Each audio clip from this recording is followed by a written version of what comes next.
Hola, esto es Adultez Verde, tu guía para conquistar la vida adulta. Un espacio que busca transformar vidas a través de compartir historias y ofrecer herramientas que ayuden al crecimiento personal y celebren la autenticidad. Somos Cle y Tatiana y te invitamos a reflexionar sobre tu realidad y a actuar desde la empatía, la vulnerabilidad y la irreverencia cuando sea necesario. Bienvenidos y bienvenidas. Con la llegada del mes del orgullo LGBTIQ+, quisimos explorar su trayectoria en Ecuador. En este marco observamos que se ha hablado muy poco de quienes están representados por la letra I, que casi ni siquiera me sale al explicar las siglas, que de hecho se refiere a las intersexualidades. Al revisar brevemente aspectos legales, sociales e incluso académicos, pareciera que en nuestro país no se ha visto la intersexualidad como un tema prioritario. Hoy nos acompaña Cristian Robalino, abogado, activista LGBTI e investigador social, quien nos hablará sobre este tema. Muchas gracias, Cristian, por estar aquí y por platicar con nosotros. Nada, chicas, gracias por el espacio, por la apertura también al tema, ¿no? Un gusto tenerte aquí. Pero bueno, empecemos. Para tener más claro el contexto, cuéntanos los hitos que consideras más importantes en la evolución de los derechos de la comunidad LGBTQ+ en Ecuador. Mira, como hitos, así acá en el país de la comunidad LGBTIQ+, tenemos como que varios, desde el año 97 con la despenalización de la homosexualidad acá en el país, el reconocimiento, podría decirse así, a medias hace unos pocos años atrás de la identidad de género en personas trans o género optativo, es decir, personas trans que desean cambiarse sus datos registrales en la cédula de identidad, pueden hacerlo. Sin embargo, la forma en la que se ha hecho y se ha aprobado en el registro civil es muy cuestionable desde los propios activismos, porque indican que más allá de reconocer derechos, les estarían discriminando aún más, porque solamente esta opción está habilitada para personas trans. Es decir, una persona trans que desea cambiar sus datos registrales acá en el país, que anteriormente no era legal, ahora se podría decir que a medias, va a las oficinas del registro civil, no a todas por supuesto, solamente a las de Quito, Guayaquil y Cuenca, decide cambiarse sus datos de identidad y solamente es optativo el género, o sea, le quitan el sexo, le ponen el género y está enmarcado dentro del binario, además, hombre-mujer. Las personas no binarias se quedan sin el registro sin el registro del dato de identidad civil. Entonces es como, te digo, a medias. Posteriormente con el avance del matrimonio civil igualitario, que lo vimos también hace pocos años, poquísimos, de hecho me parece que fue en el 2019, en donde se plasma ya a nivel de legal, ya personas del mismo sexo que no podrían casarse anteriormente ilegalmente, formalmente acá en el país, ya pueden hacerlo. Y con el tema de la intersexualidad todavía estamos en pañales completamente, creo que incluso a nivel latinoamericano. Entonces los hitos que se han ido marcando, podría decirse desde el año 1997, sobre todo con la comunidad LGBTI, pero estos hitos, valga la pena decirlos, vienen acompañados también con un estallido de las identidades sexogenéricas, no solamente acá en el país, sino en Latinoamérica, primero en Europa, en Estados Unidos, es como una repercusión que viene acá. Y también, en segundo lugar, es importante decir que el activismo LGBTIQ+, también emana y proviene del activismo, del feminismo, que en primera instancia también rompe con el binarismo que se instaura dentro del mismo feminismo y posteriormente con este estallido de las identidades que te acabo de indicar. Entonces en el Ecuador se ha visto que es un contexto que, si bien se han reconocido ciertos derechos para la comunidad, todavía faltan muchísimas cuestiones, incluso me atrevería a decir cuestiones internas que existen en torno al racismo y homofobia, incluso dentro de los propios colectivos LGBTI. Entonces es un tema que da para largo, pero te he dado ahí como unas poquitas pinceladas de lo que he podido más o menos evidenciarlo. Total, y me sorprende la verdad que sea tan reciente, o sea, el 97 es nada, y 2019 hace par años, o sea, yo ahora tengo la suerte de trabajar con Canadá o sea, Canadá tiene años del matrimonio igualitario, o sea, décadas, que es impresionante aquí en Ecuador, esa falta, ¿no? Em, pero bueno, sigue, Cletu.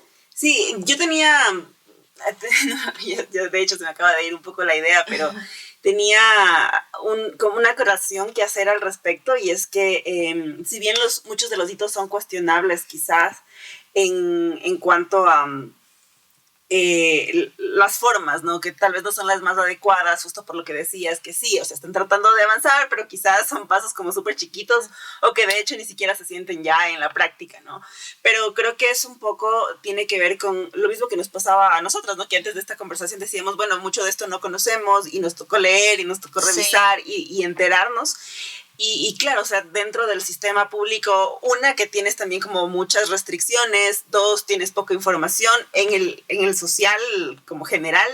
Entonces, de a poquito yo creo que, claro, o sea, aun cuando los hitos sean pequeños, el contexto en el que se están dando es tan complejo que quizás, incluso si fueran más grandes, podría ser contradictorio, ¿no? Como un poco contraproducente era la palabra que buscaba. Entonces, nada, como solo comentar eso, que es una construcción más de largo plazo, que ha empezado tarde aquí, pero que, bueno, o sea, en todo caso, qué bueno que ha empezado y que estamos hablando del tema. Entonces, para continuar, ya hablando un poco más en el tema de las intersexualidades, cuéntanos qué nociones del sexo y de las categorías sexuales deberíamos considerar para iniciar una conversación de este tipo. El tema en sí del sexo y del género siempre ha venido marcado desde el binarismo, ¿no? Se supone que el género es la construcción sociocultural leída sobre un cuerpo, y este cuerpo era una base material inapelable y durante muchísimo tiempo permaneció así, ¿no? Pero empiezan a cuestionarse dentro del propio feminismo el concepto de género. El concepto de género en sí no es del feminismo. El concepto de género viene de un laboratorio médico de los años 50 aproximadamente, con el doctor John Money, que interviene a un par de bebés intersexuales. Este era sexólogo. Bueno, no eran bebés intersexuales en sí, eran un par de mellizos, Juan y Juana. A uno se les estaba haciéndole una especie de circuncisión, y por un error le mutilaron el pene a uno de los gemelos. Entonces John Money viene y dice: probemos mi teoría de género, que el género se aprende solamente evidenciando tu genitalidad. Entonces miras tu genitalidad y ya está. Probemos mi teoría, prueban la teoría, y se suponía que 8 años más tarde la intervención había sido un éxito. Entonces Juana y Juan habían aceptado este sexo y este género, y todo fue exitoso, entre comillas. Años más tarde, otro médico, me parece que el doctor Goldman, dice: bueno, ¿y qué será de Juan y Juan? ¿Habrá resultado, no habrá resultado la intervención? Porque a uno de ellos le hicieron mujer, y habían descubierto que uno de ellos se había suicidado, y que tan exitosa la intervención no fue. Sin embargo, el modo de proceder en este tipo de protocolos, con este tipo de nacimientos, no perdió ningún auge, sino que simplemente se quedó y se mantuvo hasta en la actualidad. Entonces, como te comentaba anteriormente, no solamente el feminismo cuestiona ahora la parte cultural y social del cuerpo, sino que también el cuerpo mismo es cuestionado. Entonces, ¿qué es la intersexualidad? La intersexualidad es una variación natural de los cuerpos que se diferencia del estándar de corporalidades definidas comúnmente como masculinas o femeninas. La intersexualidad es una variación natural, como te repito, del cuerpo sexuado, en la cual las categorías hombre y mujer, macho y hembra de la naturaleza, no existen como dos cuestiones únicas, ¿no? La definición de la humanidad viene dada por un conjunto, ¿no? Los seres humanos están acá y el conjunto se divide entre hombres y mujeres, macho y hembra en la naturaleza. Entonces esta idea era muy incuestionable, o sea, era como un dogma, hasta que las personas intersex de alguna manera vienen a desmitificar ese dogma. La naturaleza tiene un millón de ejemplos de intersexualidad. Por ejemplo, hay plantas hermafroditas, aunque el nombre extrapolado, digamos, o traspasado acá a las personas, es como que muy difícil que una persona cumpla con estos dos estándares de macho y hembra en un solo cuerpo. Entonces, desde los colectivos de LGBTI, sobre todo desde el colectivo intersex, piden que no se los llame hermafroditas porque es muy difícil que un cuerpo tenga estas dos combinaciones al 50-50. Y además evoca mucho al hermafrodita, al cuento este mítico originario que de un ser monstruoso que tiene los dos sexos en un cuerpo. Entonces, por ahí no va la cosa. La intersexualidad más bien es una variación en un enorme espectro de posibilidades. La genética lo define como 80 aproximadamente. Las principales que puedo citar son síndrome de Klinefelter, síndrome de Turner, hermafroditismo verdadero y así, 80. No podríamos acabar de nombrarlos de aquí en toda la entrevista, porque los cuerpos son muy diversos. Entonces, cuando nace un bebé, generalmente la primera pregunta que se realizan los padres, los médicos, es si ese bebé es una niña o es un niño. Pero esta pregunta de si es niño o niña puede tener múltiples respuestas. Entonces, se miran los genitales y no se sabe si es una niña o es un niño en el caso más extremo de todos, que es el denominado hermafroditismo verdadero. O si bien se tiene certeza respecto a la genitalidad, los órganos internos nos dicen otra cosa, como este que es el caso más frecuente en Portoviejo, que se denomina hiperplasia adrenal congénita.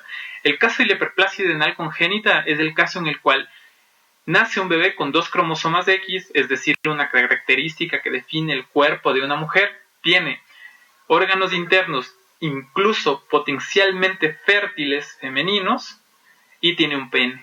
Entonces, ¿este bebé que nace es una niña o es un niño? Acá tenemos el siguiente problema. Yo puedo estar de acuerdo con el criterio con el cual se ha definido el sexo biológico, que lo hemos escuchado muchísimas veces en el colegio, en la universidad, en el posgrado, etc. Pero una vez que tomé este criterio, acá enunciado, en el que casi todo el mundo está de acuerdo, vamos a tener como resultado casos en los que no sabemos cómo aplicar este criterio por la convergencia de 2 factores en un solo cuerpo. Entonces, si bien nuestra idea de la naturaleza no es dicotómica, la realidad sí es dicotómica. La realidad muchas veces se presenta de manera mucho más compleja y diversa de estos solamente 2 enunciados, hombre y mujer. Y más allá quedan las cuestiones, digamos, como de cómo te identificas de la orientación sexual. Los cuerpos mismos están expresando una diversidad que difícilmente calza en estos 2, ¿no? Entonces, el macho y hembra de la naturaleza es como que conceptos que son muy reduccionistas para la complejidad de cuerpos. Entonces, ¿cómo hablar de intersexualidad? Ha sido complejo porque mira, yo empecé a investigar el tema en el año 2012-2013 aproximadamente a través de una feminista, ¿no? Como te digo y te repito, el feminismo habilita de alguna manera para este diálogo y esta explosión también de las diversidades, deconstruyendo también primero el propio feminismo.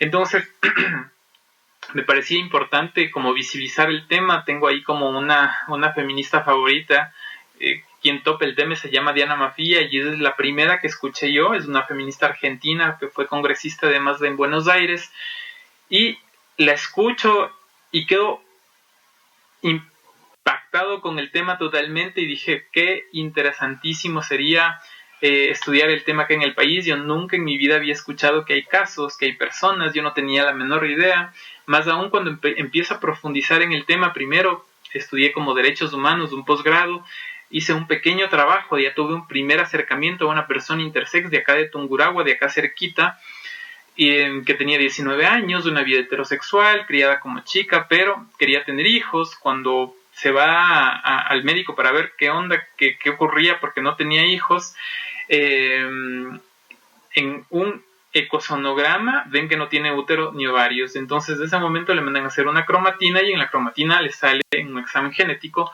que tiene cariotipo XY.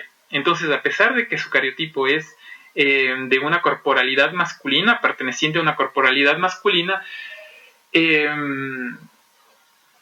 sus células son ciegas a la testosterona. Entonces, mientras sus células no leen la testosterona, tú le puedes comúnmente decir que le sumerges en una piscina de testosterona, pero jamás se va a masculinizar esa persona porque sus células no pueden leerla. Entonces fue criada como chica, tenía una vida heterosexual, tiene una vida heterosexual hasta lo que llegué a saber. Heterosexual, si es que la categoría heterosexual nos permite aquí tomar algún concepto. Entonces, más bien, concepto práctico, y más bien era como cuestionar si bien estas categorías eran tan fijas o estables como teníamos entendidos anteriormente. Entonces, esto me llevó a investigar después para una tesis de maestría que hice en la Flaxo sobre el tema, que posteriormente se hizo un libro, fue un primer estudio aquí en el país sobre el tema, y bueno, esta como inquietud que tuve en el año 2013 se convirtió en algo muy grande, digamos así, porque no pensaba que en el país tampoco se conocía. Y desde ahí entonces hablar de intersexualidad, al principio fue durísimo porque hubo mucha terminología médica. Y la terminología médica, ustedes saben que es sencillísima, ¿verdad? No es para nada sencilla, es súper complicado. Los médicos son muy confusos. Entonces, los médicos, las médicas son muy confusas, pero tenía... Porque no es desconocido, ¿no? Súper, para todo el mundo. Y además es como que ellos tienen la verdad y la última palabra sobre las condiciones fisiológicas y cromosómicas. Y aparentemente es la verdad, pero cuando llegas a profundizar en este tipo de debate sobre el cuerpo y el género, es que no, o sea, hace falta muchísima educación en género, muchísimo para hablar sobre el tema. Como te digo, aquí en el país, en este tema específicamente, no solamente desde la academia, sino que también desde los mismos colectivos LGBTI desconocen el tema. No todos ya, pero sí muchos. Entonces es algo como que es fuerte. Es súper chistoso que la primera vez que yo escuché hablar de este tema de ser inmune a los andrógenos fue en Doctor House, en un episodio ajá, y fue como, y ahí yo me puse a investigar del tema y fue como, ¿cómo rayos funciona esto? Y ese fue mi primer acercamiento. Mi papá es médico, conozco ciertas cosas del mundo, digamos, confuso de la medicina, pero en general ni allí, ni en la educación, ni en ninguna otra parte de mi sistema me había encontrado con alguien que me explique de esto, y fue con la televisión que yo tuve mi primer acercamiento al tema. Es súper, no sé si chistoso o triste, pero creo que las dos cosas, de alguna forma. Total. Es demasiado fuerte, sobre todo lo que tú mencionabas, que hay una falta de reconocimiento, incluso desde la existencia misma del intersexual, y siento todavía en Ecuador un tema tabú. Me hace súper interesante lo que tú comentas, incluso desde el lado de la academia, que sea un tema así que nunca nadie lo ha visto, ¿no? Entonces, es un tema impresionantemente necesario porque existen casos, y cuántas personas deben estar en situaciones que no conocen y se sienten angustiados porque primero no se sienten representados, segundo no saben, no existe la información local porque es completamente diferente afuera y a través de los programas y demás, pero aquí la realidad es diferente. Entonces, que se esté visibilizando este tema es de suma importancia, y la verdad es que muchas gracias por darnos todo este rundown de lo que es la intersexualidad, ¿no? Pero quiero profundizar un poquito más en esto. Tú mencionas en tu libro varias cosas, y lo mencionaste ahorita, varias cosas sobre las líneas usuales de acción, pero quiero que nos comentes un poco más. ¿Cuáles son las líneas de acción usuales, digamos, en ideales en casos de intersexualidad? Digamos, ¿cómo se procede? Más específica, o cómo se debería proceder, ¿no?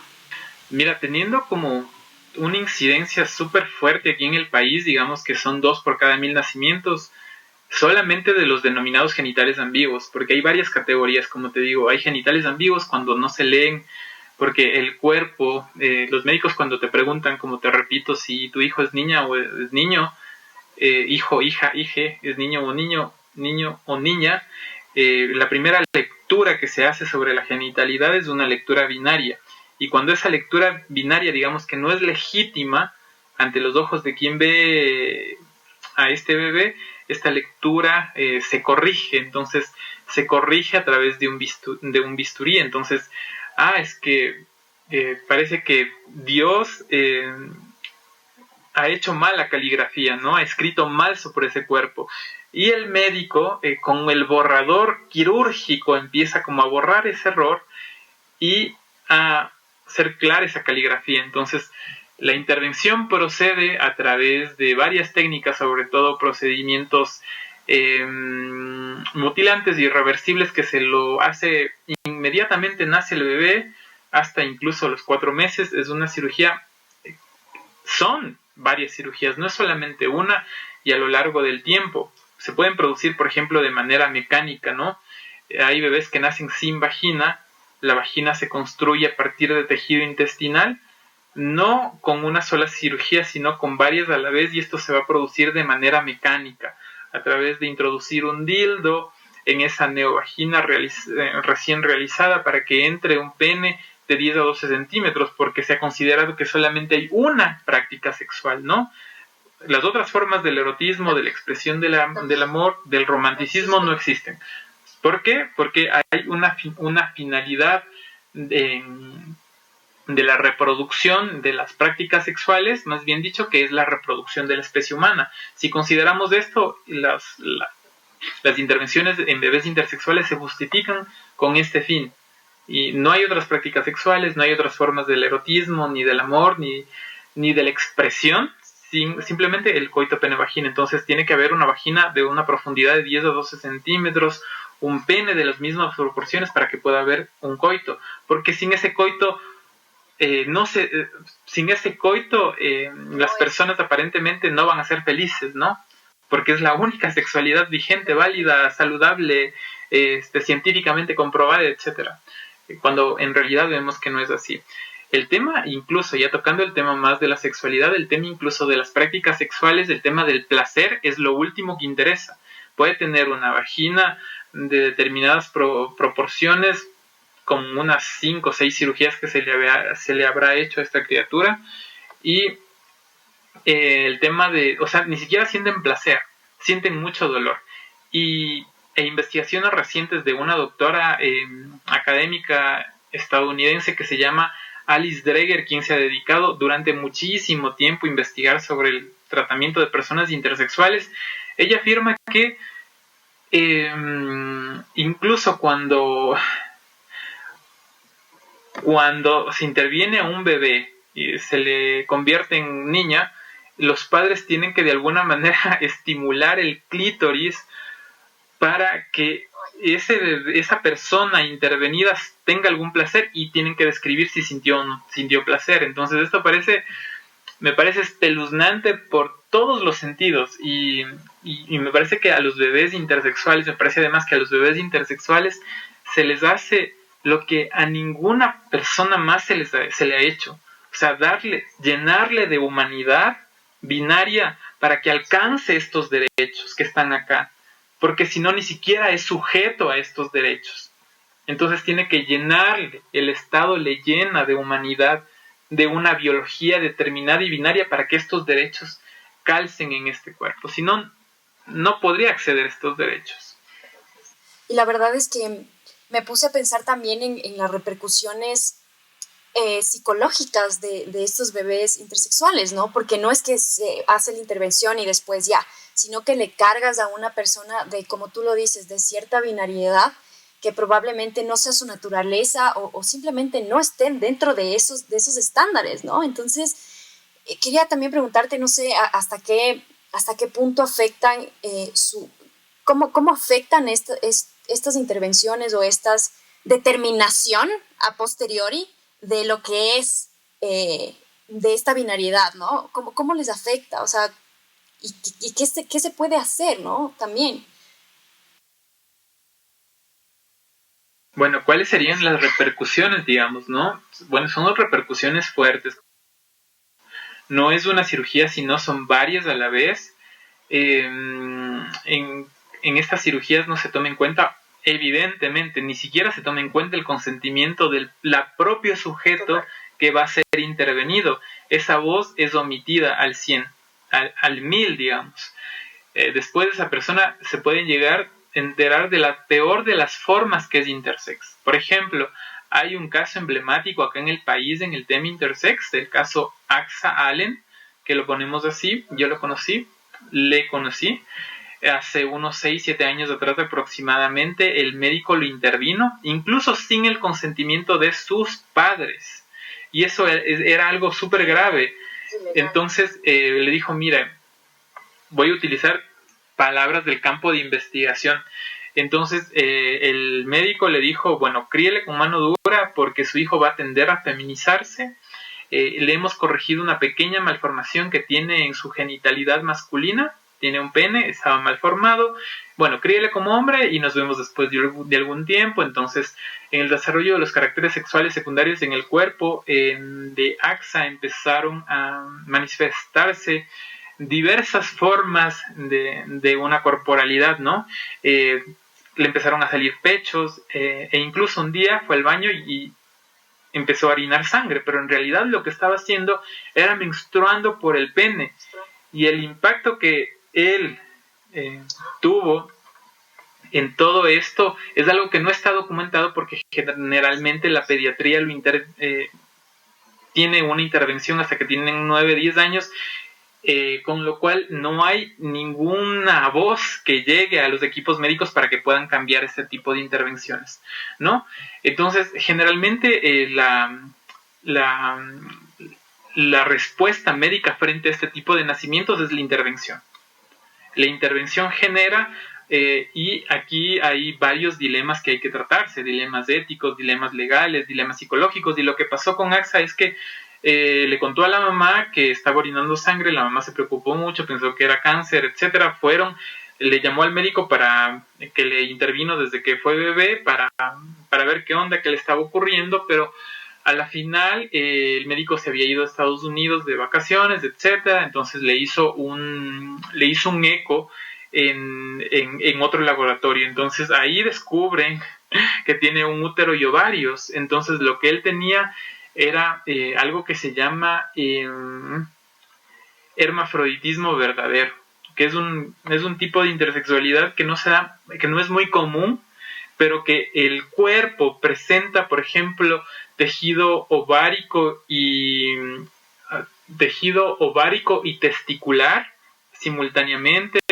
Entonces, su cuerpo presenta esta expresión, esta explosión de las diversidades, por lo que recién se llegaba a enterar su familia. Y por supuesto la mamá después lo enjuició al médico y este trámite todavía está en la Corte Nacional de Justicia, imponiendo una sanción al médico que intervino sin el consentimiento, por un lado, de los padres, y por otro lado a ver si se genera jurisprudencia en este caso para que no existan más este tipo de vulneraciones a bebés intersexuales. Entonces es un caso súper fuerte, y evidentemente las secuelas psicológicas, por otro lado, son aún más fuertes porque esta persona ha experimentado no solamente una crianza compleja por las intervenciones sufridas, sino que también fue expuesta a muchísimas otras cuestiones, a que fotografíen su cuerpo durante algunos años, a que lo mutilen, a que el éxito de las intervenciones de bebés intersexuales este éxito depende muchas veces de la crianza y de la educación en género que le den los padres, ¿no? A través de los juguetes, a través del nombre, a través del trato, es decir, a través de alentar determinado tipo de conductas y censurar otras, que es el modo en que se van construyendo socialmente los sujetos, con ese trato y sobre todo con el sigilio, con el secreto médico. No decirle que hubieron dos opciones y estamos alentando una, sino que con este secreto, con este modo de crianza, con esta intervención, se supone que habrá el éxito esperado en las intervenciones de bebés intersexuales, lo cual no es cierto, ¿no?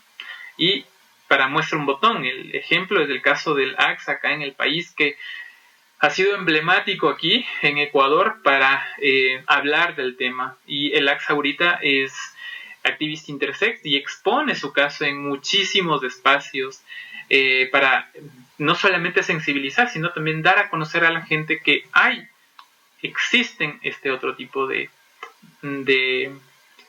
será? Este otro tipo de personas que están desafiando a esta norma binaria de género y de sexo, sobre todo de sexo y de cuerpo. Y ahí creo que se ve completamente todavía la fuerza de este binarismo que existe a nivel Ecuador y obviamente a nivel Latinoamérica, ¿no? Que no existe el support system, digamos, para entender, ni siquiera incluso para hablar de otras formas de diversidad, de otras formas de identidad, ¿no? Que son tan rechazadas, incluso escondidas por profesionales tan así como los médicos. Entonces es una locura, me dejas fría, la verdad, y un tema fascinante.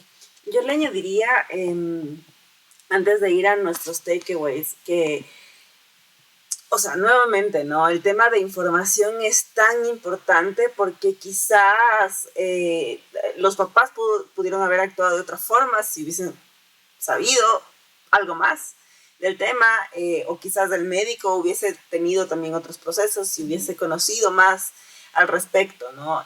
Conocer no solamente las cosas como de libros, sino conocer acercándonos, como tú dices, a esos casos y entender un poco más a fondo qué implican realmente, o sea, que no se trata de solamente lo que ves, ¿no?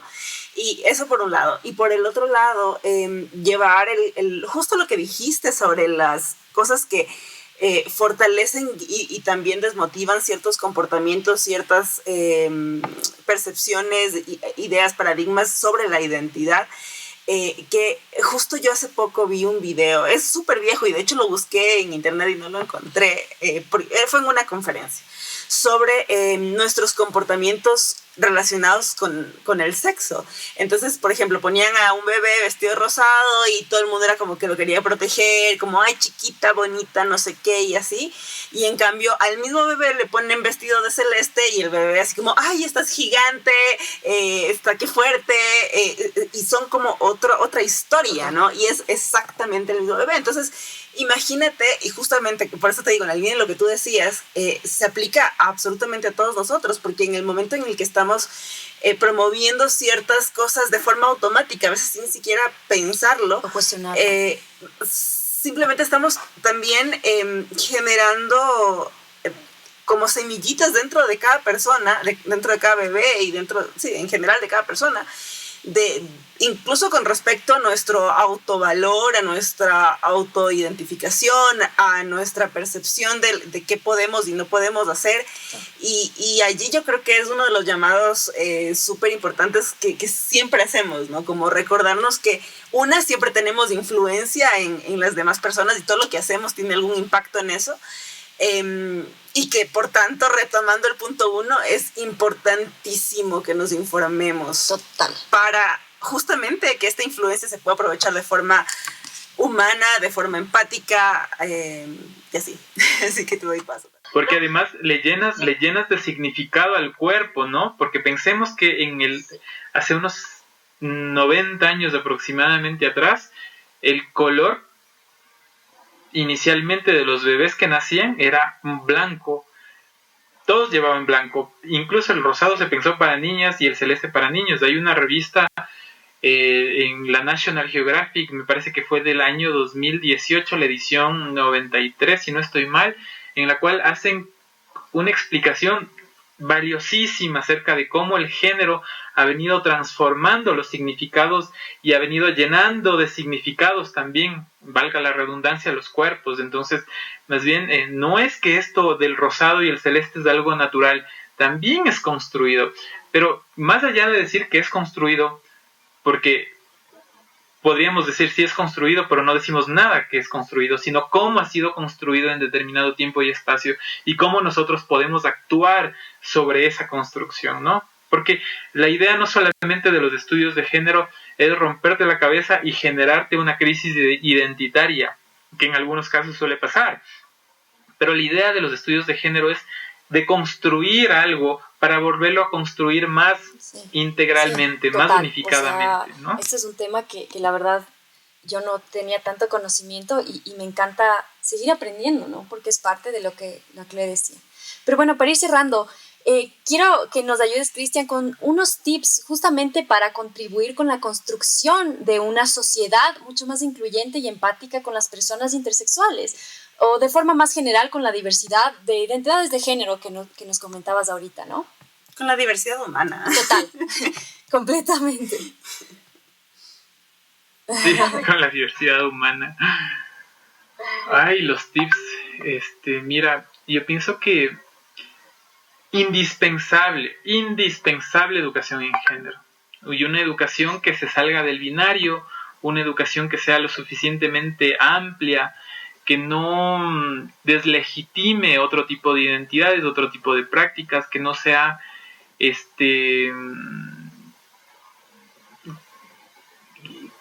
que sea lo suficientemente pluralista como para abarcar todo el tipo de diversidades que existan, no solamente sexuales, de género, pueden ser étnicas, raciales. Yo pienso que en eso me llevo las palabras de una feminista que me gusta mucho también, se llama Rita Segato. La han de haber leído seguro en alguna vez o escuchado, es muy reconocida. Bueno, y si no, también les invito a leerla, que es genial. Y bueno, ella dice que hay que ser extremadamente pluralista, o sea que el pluralismo debería ser norma, porque con eso nosotros estamos asegurando que viene por ejemplo una forma de categorizar a las personas, y esta categoría también a veces se convierte en un corset, ¿no? Ha pasado con la categoría gay, ha pasado ahora con la categoría trans, ¿no?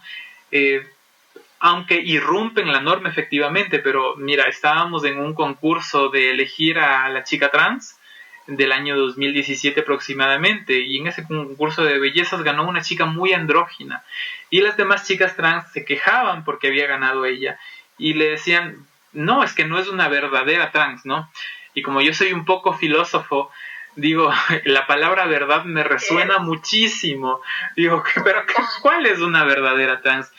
Y sus compañeras trans decían, bueno, tiene que operarse los senos para ser una verdadera trans. Y lo que quiero decir es que muchas veces esta forma de categorizar también se convierte en un corset que te dice qué es y qué no es, y que trata de ponerse como inclusiva, pero en realidad muchas veces cae en esta trampa que yo digo que es como la vara patriarcal de medir, la vara moral de medir qué es y qué no es. Entonces también como que por ahí es un tip súper como que fijarse bien, ¿no? Como que tener estos lentes para poder visibilizar dónde es que estamos construyendo una nueva norma. Por eso es que me parece que ser pluralista, radicalmente pluralista, me parece que es como una buena opción y un buen tips, ¿no?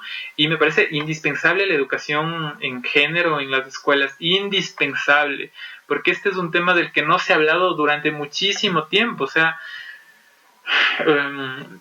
me siento como feliz y triste al mismo tiempo cada vez que comparto este tema que me apasiona muchísimo. Todavía estoy enamorado del tema un montón, pero me pone un poco triste, te digo así, porque cuando lo comparto todavía dicen, no lo puedo creer, o sea, no sabía, y ya el tema lo llevo desarrollando desde el 2014, entonces es como... Claro. Sí, pasando lo mismo. Y bueno, yo pienso que ahí la educación en género es clave para deconstruir esto, porque la ley, ya está bien que tú lo estipules en una ley, es importante, pero pienso que es la última rueda del coche. Es una de las ruedas, ¿no? Es una de las ruedas. Tienes un montón de cosas más que tienen que construir en el contexto. Yo también creo que es la última, la verdad. Yo sí pienso que es la última rueda del carro, la legalidad, ¿no? El punitivismo, porque si hay una norma, por norma general, valga la redundancia decir, hay una forma de punitivizar eso. Entonces, puede haber, por ejemplo, en Colombia hay el reconocimiento a la identidad y a la corporalidad trans, y el registro civil de Colombia lo tiene, pero no lo usan. Y era algo increíble, no lo usan. ¿Por qué? Porque los médicos no tienen idea de lo que es el género, no están sensibilizados, no están capacitados. Cuando nacen este tipo de nacimientos, los padres no tienen idea qué hacer porque van donde el médico y el médico les dice, desde su concepción y su desconocimiento en temas de género, les dicen qué deberían hacer, qué es lo último que deberían hacer con su hijo, hija o hije. Entonces, en ese sentido yo pienso que el derecho ahí es como la última rueda del carro, porque es en lo último que deberíamos trabajar. En lo primero que deberíamos trabajar es en la educación. Educación, educación, educación, información.